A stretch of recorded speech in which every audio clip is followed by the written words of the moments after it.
இந்த பதிவை கேட்டுக்கொண்டிருக்கும் நல்ல உள்ளங்களுக்கு உங்கள் சுவாமிநாதன் ஜோதிடரின் அன்பான வணக்கங்கள். இன்றைக்கு நம்ம யூடியூப் சேனல்ல பங்குனி உத்திரம் 11/4/2025 வெள்ளிக்கிழமை விரதத்தை எப்படி மேற்கொள்வது, முழு விவரங்கள் இந்த பதிவின் மூலம் தெரிந்து கொள்ளலாம் மக்களே. அதற்கு முன்னாடி நம்ம யூடியூப் சேனலை யாரெல்லாம் சப்ஸ்கிரைப் பண்ணலையோ சப்ஸ்கிரைப் பண்ணுங்க, ஷேர் பண்ணுங்க, லைக் பண்ணுங்க.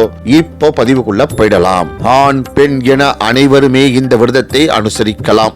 அதிகாலையில் குளித்துவிட்டு வீட்டு பூஜை அறையில் ஒரு விளக்கு ஏற்றி வைத்து முருகன் துதி பாடல்களை பாடலாம். அன்று முழுவதும் எந்த உணவையும் எடுத்துக் கொள்ளாமல் விரதம் மேற்கொள்ளலாம். முடிந்தால் பகல் வேளையில் ஏழை எளியவர்களுக்கு அன்னதானம் செய்யலாம். இந்த திருநாளில் தண்ணீர் பந்தல் அமைத்து நீர் மோர் வழங்குபவர்கள் வளம் பெறுவார்கள்.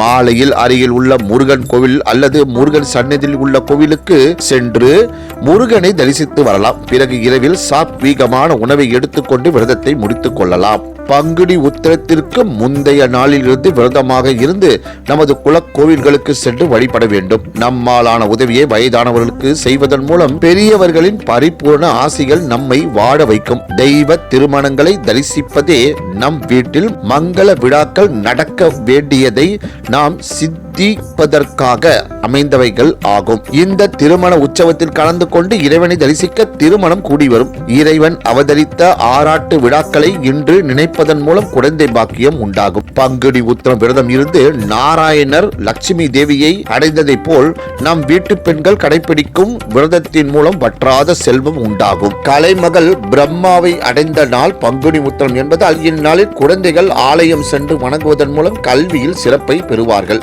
கல்வியும் செல்வமும் சேருவதன் மூலம் சிறந்த தொழில் அதிபர்களாகவும் சிறந்த வேலையை பெறுபவர்களாகவும் நாம் அமைகின்றோம். லாபம் பெருகவும் நிம்மதி தொடரவும் உத்தியோக உயர்வு கல்வியில் மேல்மை என அனைத்து யோகமும் கிடைப்பதுடன் சொந்தங்களின் அனுசரணைகளும் அமைந்து குடும்ப ஒற்றுமையும் குடும்பத்தின் பாரம்பரிய ஒற்றுமையும் உண்டாகும் என்று கூறி இந்த சிறப்பான ஆன்மீக பதிவை நிறைவு செய்கிறேன். நன்றி, வணக்கம், வாழ்க வளமுடன்.